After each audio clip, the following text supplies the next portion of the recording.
preparation for some of the protests that we may see later on today. Let's talk about what could unfold. I want to bring into the conversation now Ken Gray, a national security analyst with the University of New Haven. Ken, good to see you and thanks for joining us. Good to be with you. Of course. So we've been talking about this all morning, but right now these troops are there on the ground. What can we expect? What's the process going to be like going forward? So the National Guard was activated, federalized, and called into this location to support the federal agents that are there, to support the federal offices that are in the area. The ICE facility yesterday was under siege. There were protesters were busy breaking up some of the pylons out front and hurling pieces of concrete at the agents there, and were laying siege to the facility. So the National Guard is there to protect the federal buildings and there to assist ICE in any of its enforcement activity. Um, and there has been a call for protests to show up at 2 p.m. local time. And so we will see if they are used in any other fashion other than just protecting federal buildings. So you mentioned it a little bit there, kind of the scenes that we saw yesterday were protesters launching rocks at some of the vehicles that were driving alongside there.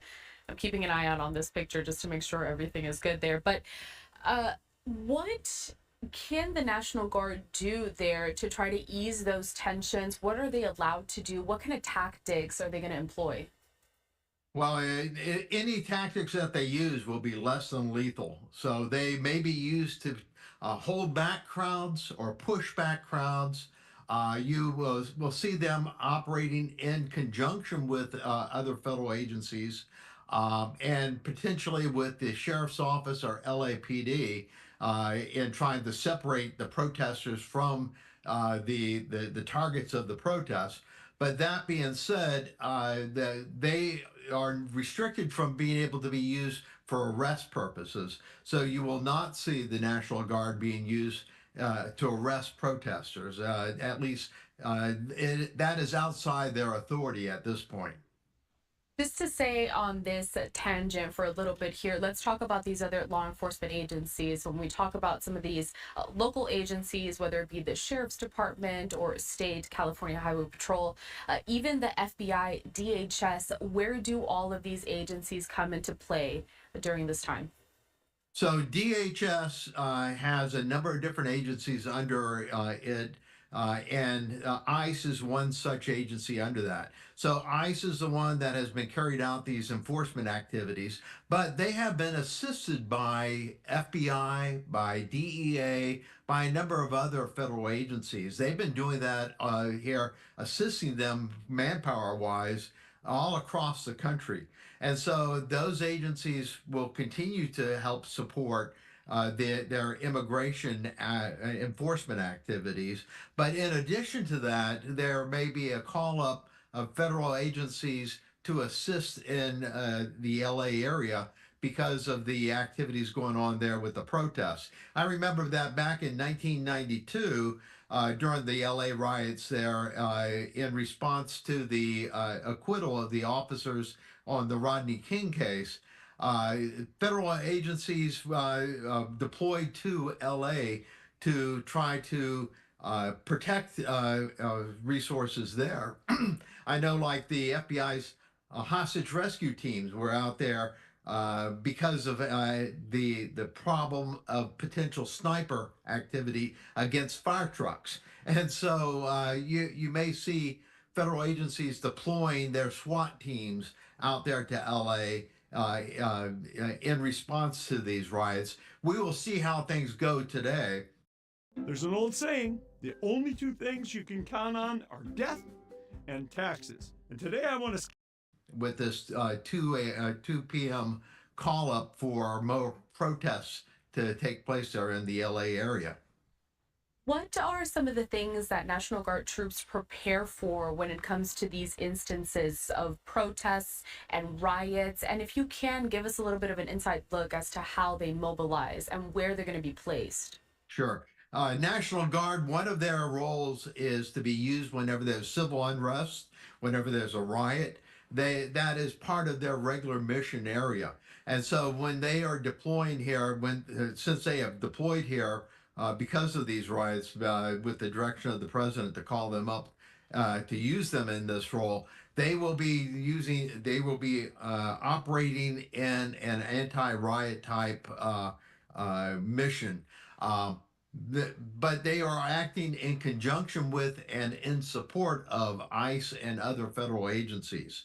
So I do not think you will see the National Guard take on a separate mission and go off and do their own thing, but instead they will be used as backup, as standing behind and along with federal agents to protect the buildings there when the riots continue on today.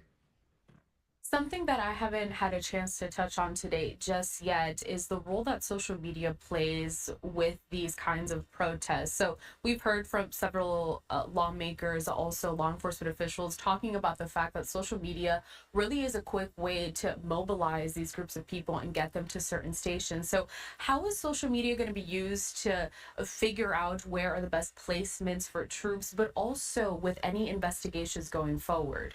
Yeah, well, we've seen this in a number of different places that social media and also things like Signal are used to contact different members and move resources around with protesters. Antifa was very good at this up in Portland and in Seattle. With surging protesters in certain areas to take advantage of gaps in protection in those cases. So social media will be used by protesters to be able to show where ICE activity is, to move protesters around to different, potentially to move protesters around to deploy them against weak spots or to where they see resources needed. Uh, it's possible to geofence an area to see what activity is going on in that area. So it can be used both by the protesters, but it can also be used by law enforcement to be able to see what the protesters are discussing about moving resources around. And so it really is a situation where you have this possibility of both sides learning about what is going on through social media and using it to provide communications to move people around. And we will see how that plays out through the course of the day as to whether or not social media is more positive for the protesters or more positive for law enforcement. And then, Ken, in terms of some arrests that could potentially be made today or charges going forward, what exactly would someone at these protests have to do to be arrested officially? Or should people just be worried to be in the area at all? So, if a person is actively hurling rocks or Molotov cocktails, those people will be arrested if they are identified and are able, law enforcement is able to get to them. That type of activity will certainly be met with arrest. As far as people standing there, if they are ordered to leave an area, if law enforcement has ordered them to leave a certain block and they refuse to do so, that might also be grounds for arrest. But if it is peaceful protests going on with just people standing there protesting the activities of ICE, that may not trigger an arrest in its by itself. So I think if you see unlawful activities such as hurling rocks and bottles being thrown like we saw yesterday, that will definitely trigger arrest. And then just backtracking a little bit here, going back to some of the incidences that we have seen, excuse me, that we have seen over the past couple of weeks. I mean, we saw an attack in Boulder, Colorado. We saw that attack in DC where two Israeli embassy workers were killed. Anything that you've noticed that is particularly unique with perhaps the approach that law enforcement is taking to try to prevent certain situations from becoming deadly? We are here in beautiful Taipei, Taiwan at Computex 2025, and do we have a video for you? Huge shout out to Well, the protests in LA, yesterday there was also protests going on in Manhattan. Just like the BLM riots after the death of George Floyd, there's a potential for this to spread to other cities. And so law enforcement needs to be ahead of this, being ready for the potential of protests taking place in cities other than LA and in New York City. They need to be ready with resources and ready to surge law enforcement as needed to try to get ahead of a riot before it occurs. We're just taking a look here at some footage from the protests happening there in New York, Ken, since you did mention it. Anything else that you feel that you would like to add before I let you go? Maybe something that we haven't discussed or that you think is important for anyone even watching or anyone planning to attend one of these protests to know? I've heard a lot of communications on different media by officials, congressmen, by city officials, where there appears to be a incitation of people to take action against ICE, to take action against these enforcement activities. And incitement by itself may be illegal. And so we may see law enforcement actually be used against some of the incitement of riots, some of the incitement of some of this protest activity.